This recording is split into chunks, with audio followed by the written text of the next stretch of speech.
do you intend on running the news? Well, the news will work as any other news, in that you will have the news platforms that I would respect are news platforms that are objective. And that objectivity comes from debate. So when you have two opposing views, you let them debate and you have a mediator in the center.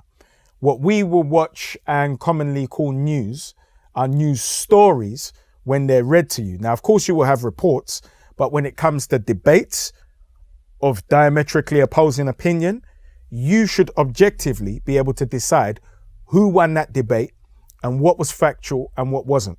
So when we speak about facts now, not social truths, universal truths, they're open to 360 degrees of scrutiny.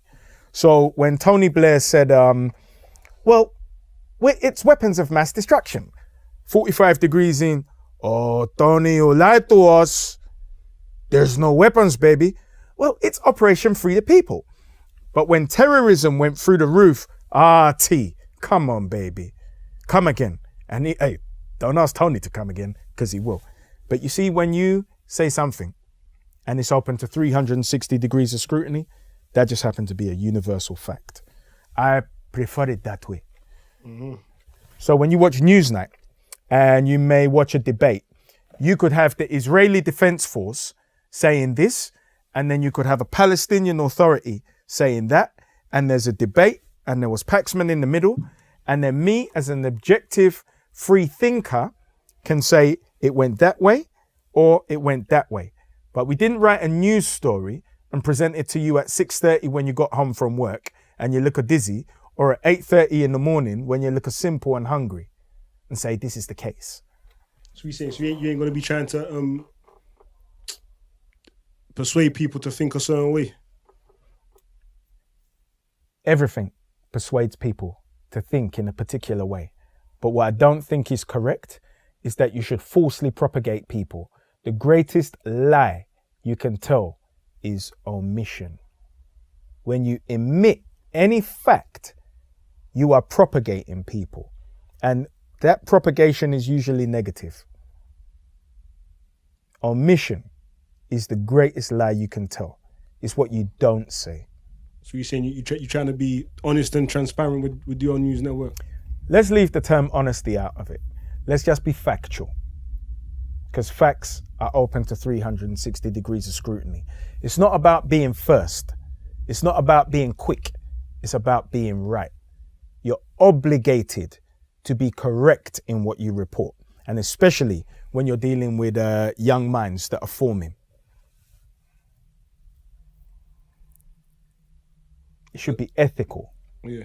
The reason I said honesty is because omission is a lie. Yeah. But honest is like when you express, to me, this is my understanding of honesty, is when, in terms of, as opposed to omission, is if you know, if somebody asks you a question, you can tell them everything you respond can be the truth. Yeah. But as you said, you can leave out crucial pieces of information that represents you your think, argument. Yeah, that you think they want to hear about. So you've told them the truth. You've told them truth, but it's not the whole truth, innit? It's a social truth. Yeah. So this is my point. But this is what I'm saying. This is what I call honesty, though. This is how I ask if it's going to be honest. But this is how the news will actually run. So you have a number of researchers that are news gathering for stories. And those researchers won't be suppressed in their findings, you understand? So when you have news that is coming from a number of sources, it has to be confirmed that it's factual. That's why I say, the key is not to be first. The key is to be factual. Or it's not news. When you watch the Fox network, you just watching propaganda after propaganda after propaganda that backs up a white supremacist line. That is not news. If you choose to sit down and call it news, for your business. But that's not what news is. News is where you are presented with facts, possibly differing opinions and social truths, but are allowed to decipher what the actual truth is based on what you're presented with. You see the beauty of debate? you're gonna get the whole of the story. You see, you said it's gonna be, the audience is gonna be like anybody can watch the thing, innit? Who's gonna be the actual staff?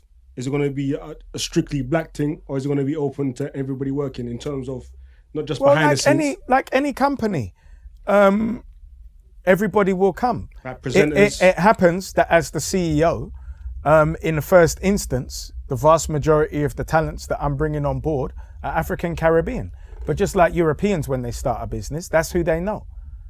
Now, for me, the most important thing for us is best person for the job.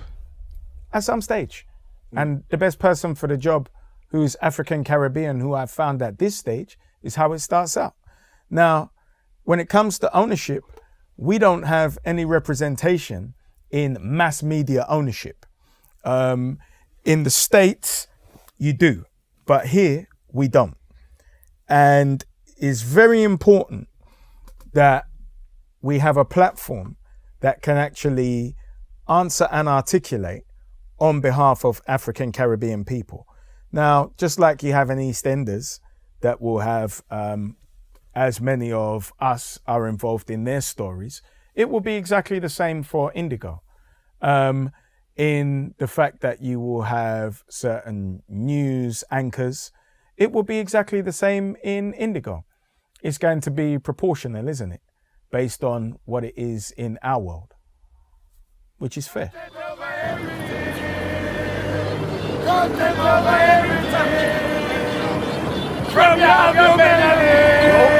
Thank you. Yeah? Man, say it straight. Man, don't listen to BBC. Man, don't listen to ITV. The only thing I will say is that the rhetoric we've been conveying to date for creating ownership ceases to come about, because when you call to action,